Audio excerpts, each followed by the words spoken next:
Hello আমার মিষ্টি বন্ধুরা, কেমন আছো তোমরা সবাই? আমি খুব ভালো আছি। আজকের দিনটা এই সুন্দর কাঠমালতি গাছটার মতোই সুন্দর ও সতেজ। সকালে যখন ঘুম থেকে উঠি আর বারান্দায় থেকে বেরিয়ে এই গাছটাকে দেখি, আমার মনটা অনেক শান্ত হয়ে যায়। গাছ আর ফুল কতটা পজিটিভ এনার্জি দেয়, তাই না? তাই আজকের এই ব্লগটা আমার এই সুন্দর কাঠমালতি ফুলের গাছটা দিয়েই স্টার্ট করলাম। তো আমার এই নতুন ব্লগে সবাইকে অনেক অনেক স্বাগত। ভিডিওটা 4th মের। অ্যাজ ইউজুয়াল আমি সবসময় একটু লেট, যার জন্য এডিট করে উঠতে আমার অনেকটাই সময় লেগে গেল। আজকাল আমার এই রাস্ক বিস্কুটের ওপর অবসেশনটা একটু বেশিই বেড়ে গেছে, কারণ এটা সুগারের পরিমাণ অনেকটাই কম।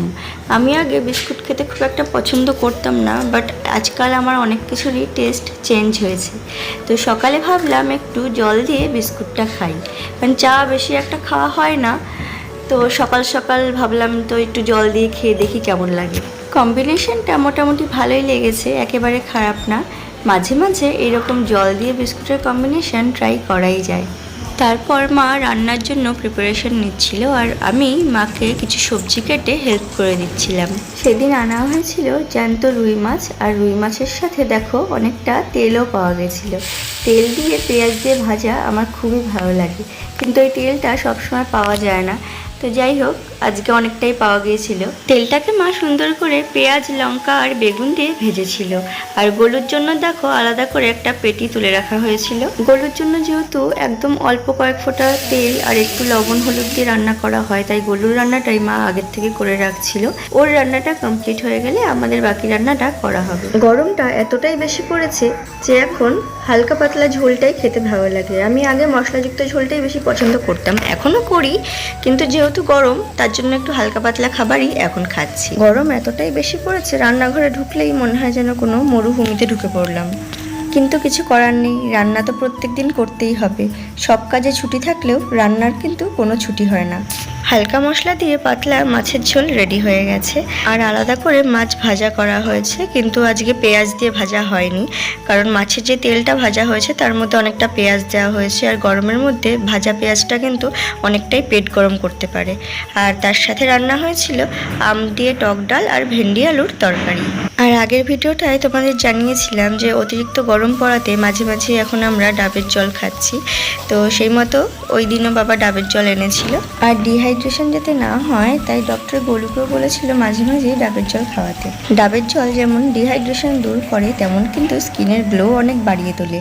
ডাবের জলে আছে সাইটোকাইনিন নামে এক ধরনের প্ল্যান্ট হরমোন, যা আমাদের অ্যান্টি এজিং প্রপার্টিকে অনেক বাড়িয়ে তোলে, আর আমাদের রিঙ্কলস পড়তে দেয় না, আর স্কিনের গ্লো বজায় রাখে।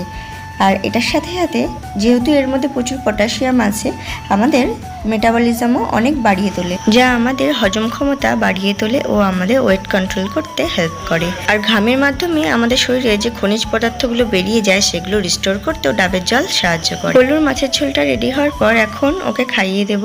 খুব সাবধানে এই মাছের কাঁটাগুলো বাছতে হয়, কারণ একদম ছোট্ট কাঁটা থাকলেও সেটা বাচ্চাদের কিন্তু গলায় ফুটে যেতে পারে। আর গলু মাছ খেতে এতই ভালোবাসে যে মাছটা বাছার সময় দেয় না, তাই ওকে খাওয়ানো শুরু করার আগের থেকেই আমি একবারে পুরো মাছটা বেছে নিয়েছি, যাতে গলুকে পরপর খাইয়ে দিতে পারি।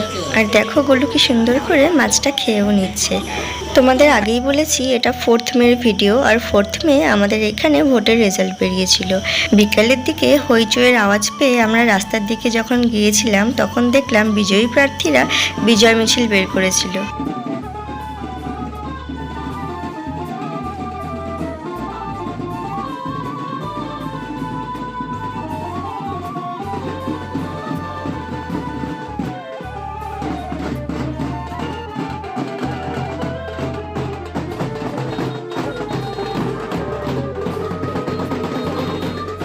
তারপর সন্ধ্যার টিফিনে আমরা খেয়েছিলাম চা, বিস্কুট আর মুড়ি।